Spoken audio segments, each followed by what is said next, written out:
नमस्कार दोस्तों, ये video editorial compilation for mains का पार्ट है। आप प्लेलिस्ट में जाके एडिटोरियल की वीडियोस पेपर वाइज और टॉपिक वाइज देख सकते हो। और अगर आप दिसंबर 2019 के बाद की वीडियोस को देखना चाहते हो तो वीडियो के नीचे मौजूद ज्वाइन बटन की सहायता से आप मेंबरशिप को ज्वाइन कर सकते हो। चलिए डिस्कशन स्टार्ट करते हैं। आप जीएस पेपर 2 के इस टॉपिक से आर्टिकल को रिलेट कर सकते हो। ये आर्टिकल लिखा गया है MR माधवन के द्वारा। देखो, हाल ही में सरकार के द्वारा 2 ऑर्डिनेंसेस इशू किए गए। एक ऑर्डिनेंस में प्रोविजन ये किया गया था, मेंबर ऑफ पार्लियामेंट्स और मिनिस्टर्स की जो सैलरी या फिर अलाउंसेस जो उन्हें मिलते हैं उनमें 30% की कटिंग होगी।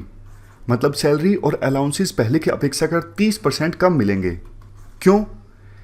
क्योंकि देखो, कोविड-19 की वजह से इकोनॉमिक सिचुएशन खराब होगी तो कुछ कॉस्ट कटिंग की गई है। दूसरा जो प्रोविजन किया गया, मतलब एक दूसरा जो ऑर्डिनेंस इशू किया गया था, उसमें यह प्रोविजन था कि एमपी लाइड स्कीम, जिसमें हर एक एमपी को 1 साल में 5 करोड़ रुपए मिलते हैं खर्च करने के लिए, इस स्कीम को 2 साल के लिए सस्पेंड कर दिया जाए। 2 साल तक ये जो स्कीम है नहीं चलेगी। मतलब हर एक एमपी को 5 करोड़ रुपए 1 साल में नहीं मिलेंगे। इसका मकसद भी यही है कि कॉस्ट कटिंग करना। सरकार इस क्राइसिस की सिचुएशन में पैसा बचाना चाहती है ताकि वहां पे पैसा खर्च करके जहां पे अभी फिलहाल पैसों को खर्च करने की आवश्यकता है, जैसे गरीब लोगों को राहत पहुंचाना या फिर हेल्थ इंफ्रास्ट्रक्चर पर खर्च करना।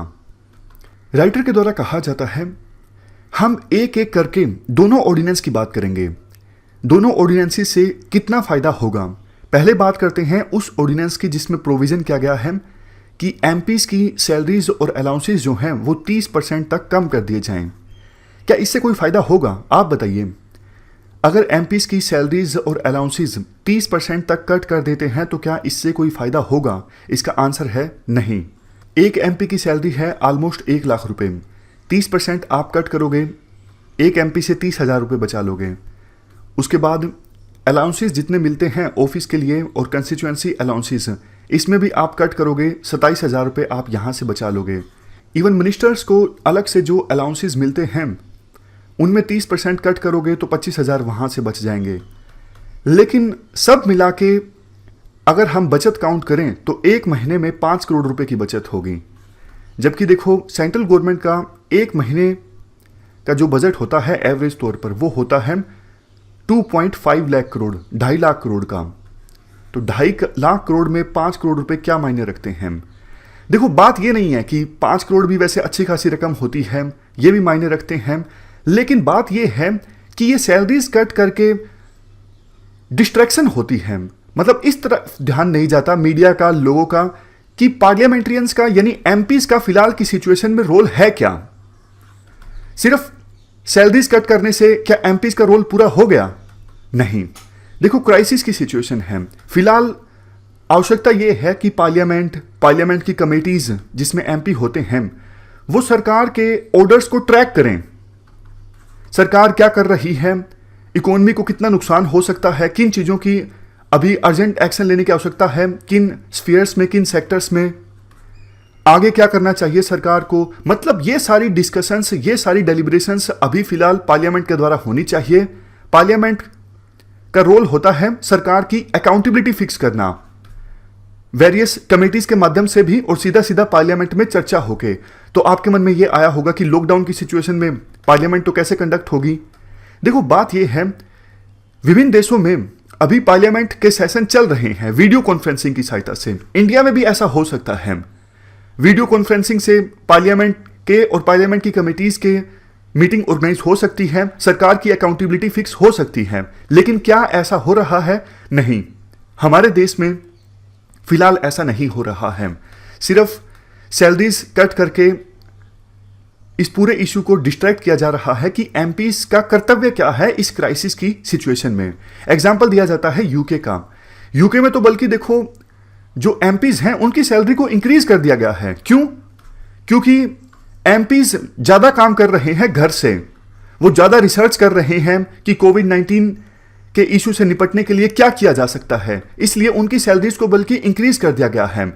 यूके की जो पार्लियामेंट है, पार्लियामेंट ने अपनी वेबसाइट पे अलग से पेज बना रखा है जिसमें गवर्नमेंट के सारे ऑर्डर्स को ट्रैक किया जा रहा है ताकि गवर्नमेंट की अकाउंटेबिलिटी फिक्स की जा सके।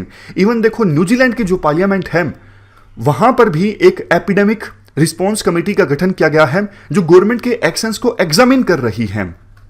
लेकिन इंडिया में ऐसा कुछ भी नहीं हो रहा है। 23 मार्च को पार्लियामेंट को एडजर्न किया गया था और उस समय देखो काफी सारे देशों में ये महामारी फैल चुकी थी, जैसे इटली।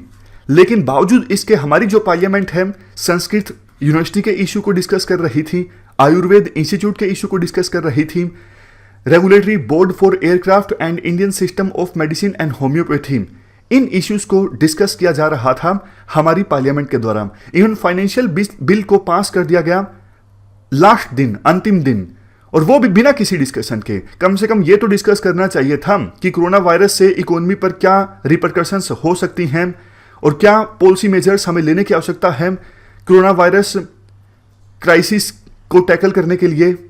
और ध्यान देने वाली बात यह भी है, ये वही हफ्ता था जब पार्लियामेंट ने इन सभी इश्यूज को डिस्कस किया और जल्दबाजी में फाइनेंशियल बिल को पास कर दिया, जब प्रधानमंत्री ने पहली बार टीवी पर आकर जनता कर्फ्यू की बात कही थी।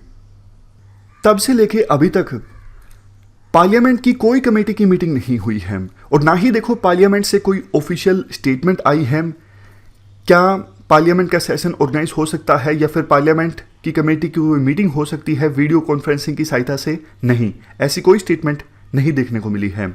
तो ऐसी सिचुएशन में गवर्नमेंट जो भी एक्शंस ले रही है उन एक्शंस को चेक करने वाला कोई नहीं है।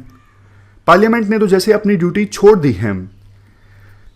हमें मिला सिर्फ एक सिंबॉलिक जेस्चर, एमपीज की सैलरी कट हुई, लेकिन देखो इससे काम नहीं चलने वाला है। पार्लियामेंट को अपना जो रोल है वो निभाना होगा।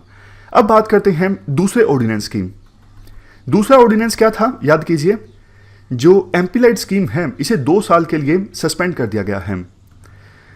राइटर कहते हैं देखो इससे अच्छे खासे पैसे बच जाएंगे।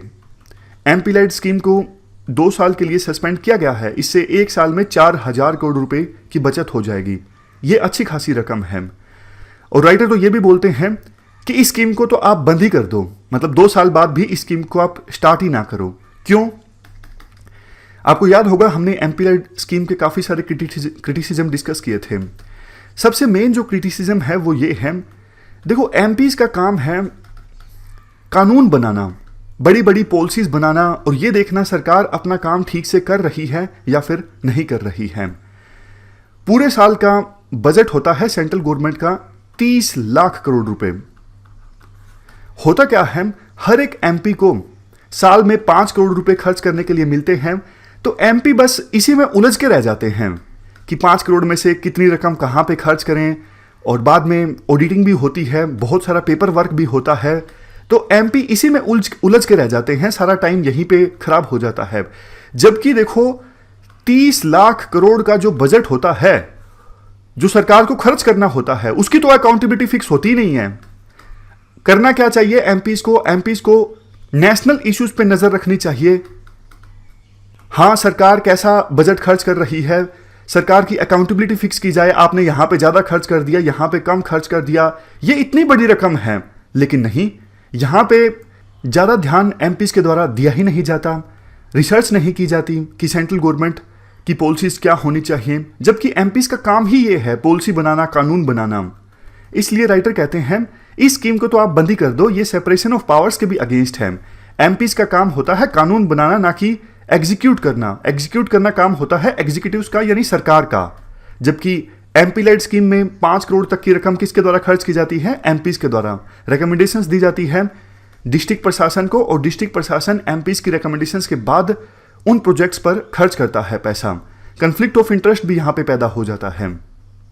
एक और कंफ्लिक्ट ऑफ इंटरेस्ट की बात भी आर्टिकल में की जाती है।